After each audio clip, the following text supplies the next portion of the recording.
everybody, I'm back. I am not making a fishing video today. It's too cold, it's December, I'm not really into the whole winter fishing thing, so I'm gonna wait until spring. But I still wanted to make some videos, so I figured I could make a couple of videos to show some of the stuff I do to stay busy during the winter months. And one of the things I like to do is build stuff in my little workshop area. And today I'm going to be making some wooden rings. So again, no fish in this video. If you're here looking for fishing videos, you check out one of my other videos, but this one's going to be in the workshop. So I hope you enjoy it. Alright, well, one of the first things you're going to need to do if you're making a wooden ring is pick out some wood. So I like to use nice exotic hardwoods. I tend to get them online. I think I got these from USA, Exotic Hardwoods USA. Kind of expensive for what you get, but I don't buy a lot of it. So this is Red Heart. It's a very pretty red wood. It's got some really nice grain to it, nice grain pattern. I like using this. And then I'm going to surround it with some African ebony wood. It's very dark, a little bit of grain to it. But this is very hard wood, and it should be go a long way for strengthening the wood ring. I mean, if you ever wore or made a wood ring before, you know that they will break. So I'm hoping that this will make it a little bit stronger. So the next thing I need to do is chop out a couple of pieces and see if we can do that real quick. All right. Oh, that was really hard. Ow. Let me go a little bit harder. There we go. All right. Didn't hurt the hand too bad. We got 3 nice pieces. A nice thicker piece will make for a bigger ring, and a couple of smaller ones for some smaller rings. All right. So this ebony is a lot harder, so I don't think I can just chop it. So we can do it. All right. Here we go. All right. A nice bunch of thinner pieces. So what we'll do, I'm gonna go ahead and wrap each piece like this. We're gonna glue it up and take it to the next step. Alright, next step is try to clean these things up. I've already sanded these. You don't need to watch me sand stuff. We all know how exciting it is to watch sanding. So I already took care of that. Now we're gonna clean them up a little bit. I'm gonna take a small piece of cloth, mineral spirits. I just want to get any, just wipe them off real quick. Make sure all the dust is off of them.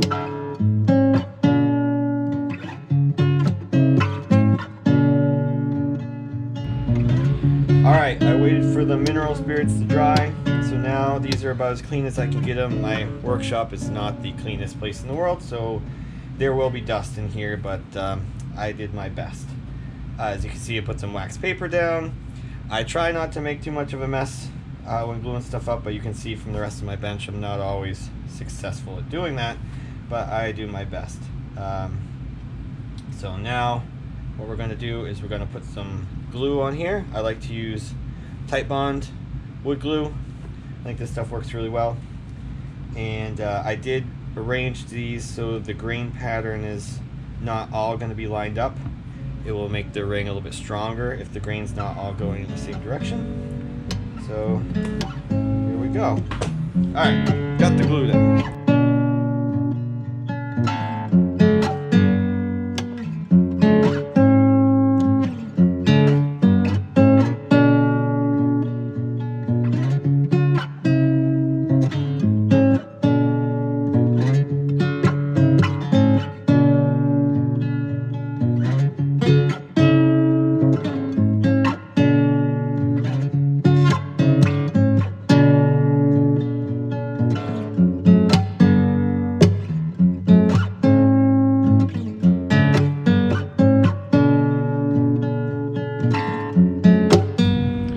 Alright, these are all glued up.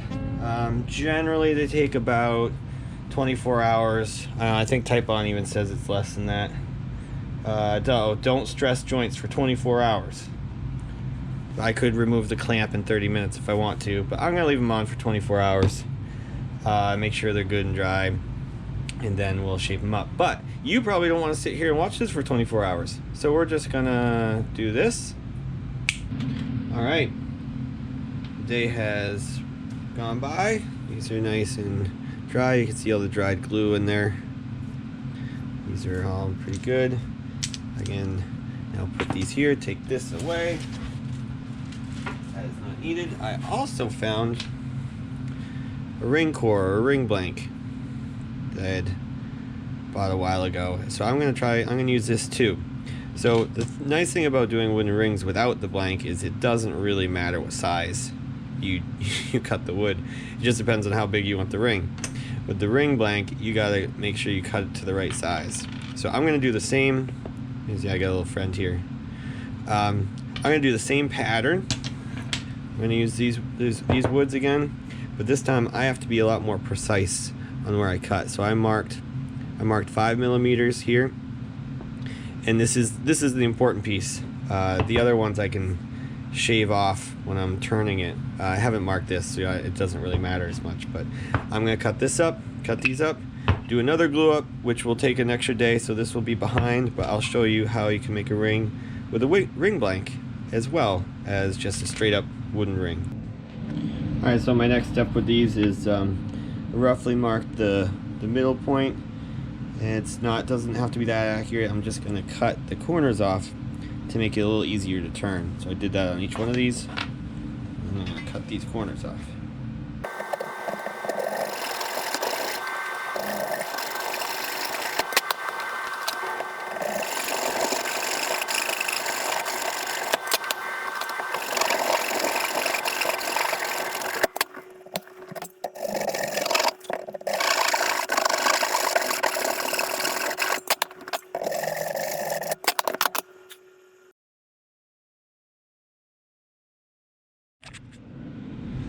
Alright, now for the fun part.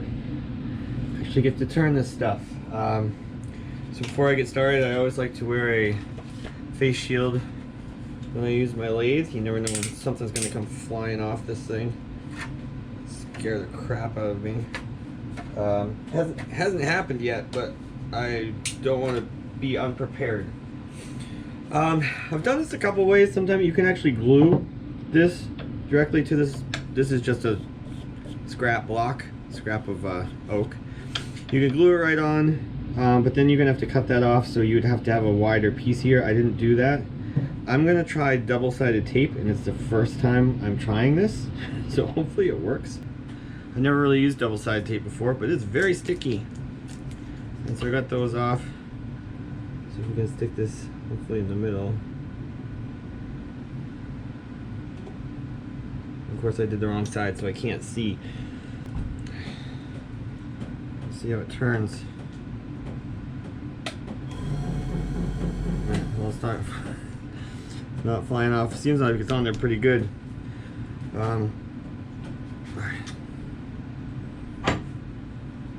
So really what I want to do is I want to get a hole in here so I can put this on a ring mandrel. So do that.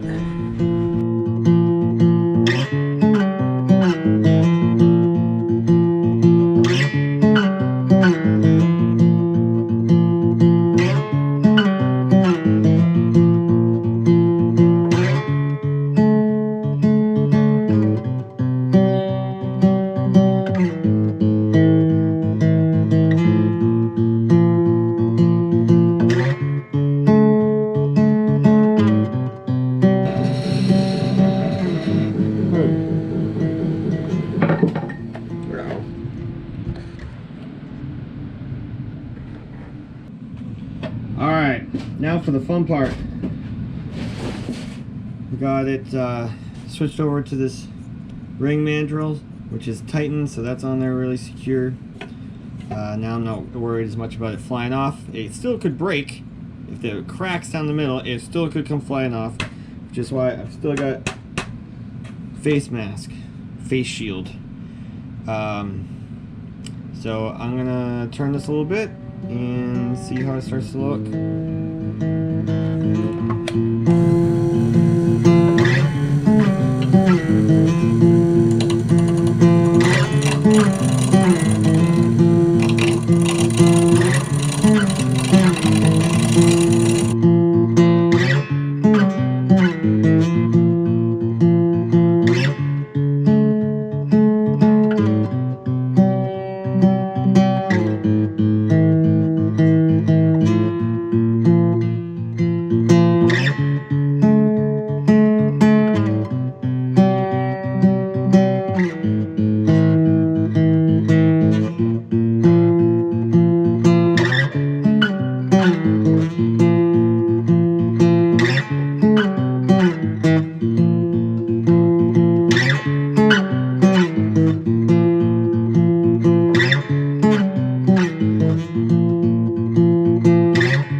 pretty nice so far.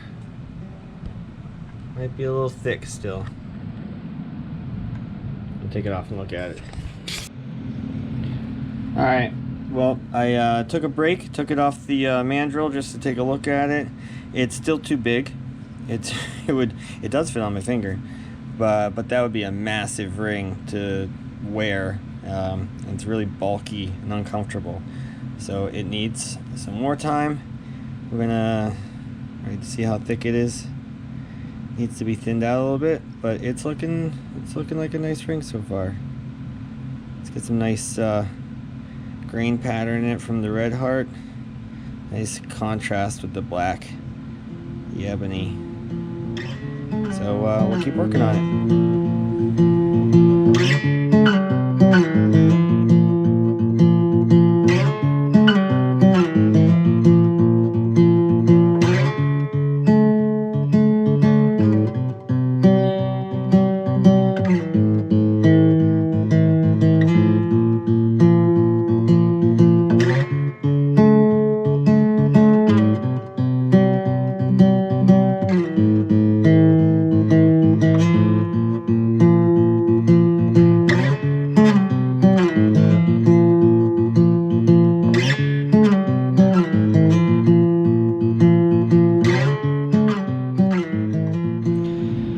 I've scared myself a little bit, so I'm quitting a little early. But this is one of the smaller rings. It's a little thicker than I want it, but I think it still looks really nice. I mean, this is a size 3 ring. I mean, it's for a little kid. It's not like it's gonna get a lot of use. I mean, I can't even get it on my pinky. But it's more of a ornamental, sentimental type of present right now anyway, so it doesn't have to be perfect. Like I said, it's a little thicker than I want, but I think I'm done with this one. I gotta sand the inside, but this one's done on the lathe. Let's see, can't focus that close, but I think it looks pretty cool.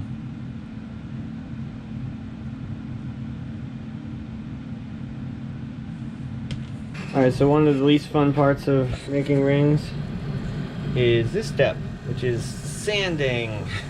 This is never fun. You just sand it down a bunch, and a couple different grits. I'll start with 100, 220, maybe 320, whatever the next one is. And then I'll put my finish on, and then a lot more sanding. I'm not going to make you watch too much of this, but you know, actually, you know what? I like to reverse the rotation of my lathe when I sand, and that way dust tends to go away from me. But I should be wearing a mask, which actually I'm going to put a mask on because I don't want to breathe this stuff.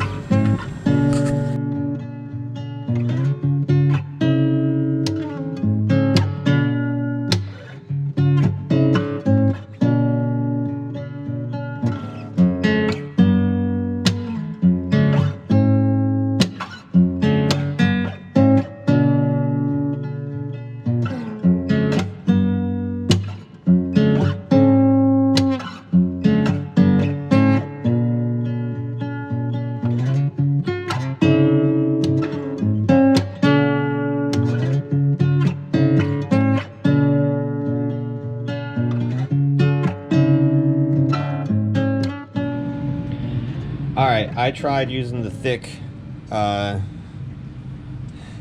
CA glue. It was a mess. It was all sticky and stringy. I think it's just old. So I'm gonna go back. This is the thin stuff. It's a little bit harder to work with. You have to work fast because it dries quickly. And I use Q-tips, which really are probably not the best thing to use. Load up the Q-tip. I'm gonna go on around the inside real quick. Try not to glue our fingers. Okay.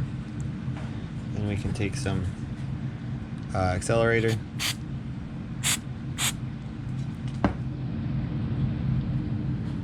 Yeah, nice shine on the inside. It's Still needs to be sanded down, but looks pretty good. I will do a few coats. Now to do the outside, I like to do it on the lathe so it's a little more uniform. And I'm using rubber gloves and similar. I'm just going to put some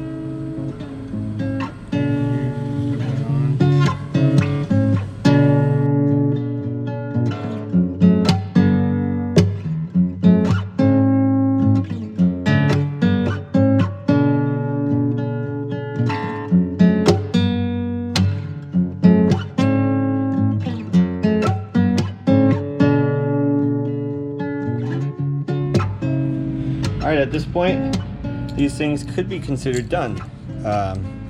Pretty nice and shiny. I've got a bunch of coats of CA on there. They feel okay. Not bad. But a lot of people could just say these are done and be pretty good. But if you look closely, you probably can't zoom in, but there's a lot of imperfections in here. So I'm going to go ahead and polish these up. And that means lots of different grits of sanding pads and some mesh paper, and I even got some Zona paper I'm going to use, so I'll get to it. Alright, so I'm going to go through a whole bunch of these different grits, they're written on the back, and start to polish this up. I'm also going to do this wet. Dust down, and I don't know, I just think it looks nicer.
Alright, that about wraps up my ring making. Let's take a quick look at them. This is a nice big thick one. If you like really thick wide rings, this one's pretty cool. It's a little bit bigger than what I'm used to, and it's also hard to get off my finger. Okay, don't want to break it. Just made it.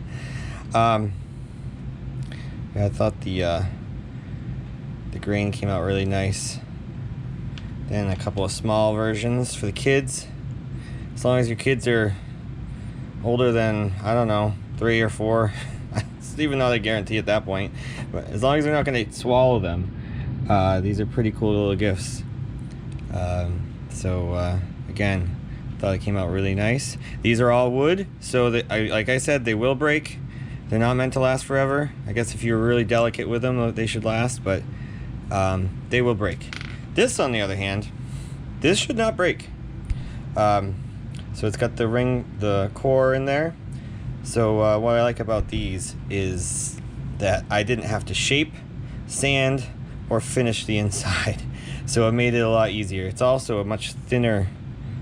I had to cut the wood a lot thinner because you got to account for how thick the ring blank is. So if you can look at this, the wood's a lot thicker, but the overall ring length is about, or ring width, thickness, I don't know which one it is about the same.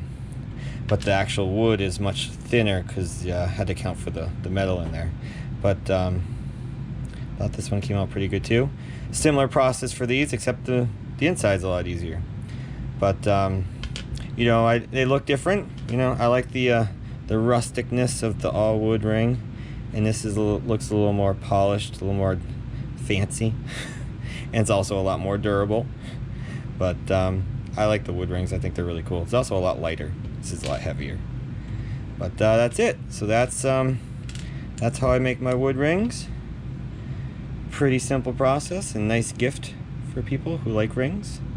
And hope you like the video.